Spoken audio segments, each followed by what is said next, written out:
All right, everyone, we have a little bit of a problem here. Link in the description, archived, of course. The mad scientist crowd, you could call it the Bill Gates Club, now intends to try to kill hurricanes using aerosolized molecules. This is a bad idea. While hurricane damage can be extensive and it can be, unhelpful, and then you get like Katrina down in New Orleans and stuff like that, you get potentially massive damage.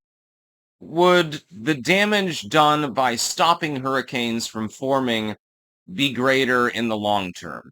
Unfortunately, I believe the prediction is probably yeah. I think that that's a bad idea. Sounds about like Don Quixote going after windmills or something like that.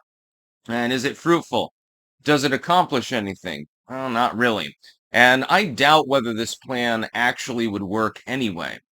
Spraying aerosols in order to affect, the movement of water and air and so forth, in order to suppress hurricane development, it would cost an enormous amount of money.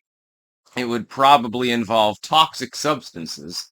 It would probably disrupt nature on a grand scale. I mean, if it works, and that's not entirely clear. Scientists think that they've got it nailed down. We'll see. I do not believe that this is a good idea. I think that this is Frankenstein science. This is basically playing God.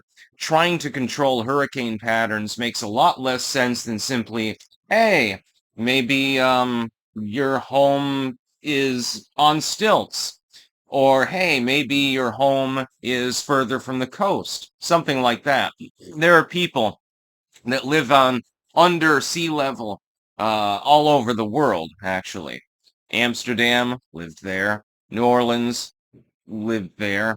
Very, very interesting how every time I locate myself in a new area, it tends to be heavily cosmopolitan, possibly below sea level or close to sea level, and so forth. It's very, very interesting to me. Also, they all like tram systems for some reason.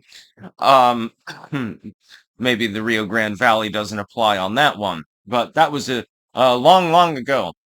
Anyway, that sounds like a bad idea. I would say homes should be more weatherized. Homes should be probably not right next to the coast at like 1 foot above sea level in a hurricane zone. I'm just saying that might be wise. I mean, I'm sure you can get insurance. It probably costs an arm and a leg, but I'm sure that it's available. I wouldn't bother though. I'd rather live in the low slopes of a mountain or something like that. Up here in New England and New York, we get blizzards and shit like that. That's what mainly we have to deal with. Don't really get tornadoes in New York City, just so to speak. I think there was one freak tornado once in the state of Vermont in the last 100 years. Other than that, it's basically we just get nor'easters. Man, that Arctic blast that we got that one time, yeah, that was a little difficult. And then we had that ice storm one time that knocked out power for 3 days, and I was eating MREs the entire time and was glad to have them. Thank you, Semper Fi. But no, the Bill Gates crowd wants to literally try to salt hurricane regions with aerosols, which are probably going to poison things in order to stop hurricanes, which in turn will affect nature on a significant scale. Here's an idea. Instead of aiming your science at this sort of Frankenstein mentality, why don't you figure out a methodology to get rid of microplastics or something like that? Or to encourage people to companion plant and rotate their crops instead of using a bunch of chemical fertilizer? How about you sequester carbon via terra preta in people's backyards, basically? I've done that in mine. There's a huge pile of charcoal. I still got to stamp that shit out and pile it into the soil. I won't be able to get to the whole garden this year, but an effort is made. I'm gonna rehab it a little bit, but there's a shit ton of chamomile and garlic. Let me tell you, I'm not gonna make a video until I, at the very least, mow the grass around the beds. But this is insane. The idea of trying to stop hurricanes, because hurricanes provide moisture. They provide fresh water to a lot of these systems in these regions. Lakes, streams, they rain up in the mountains, the little creeks come down and so forth. It's part of the ecosystem. It's natural. It's been happening for millions and millions of years.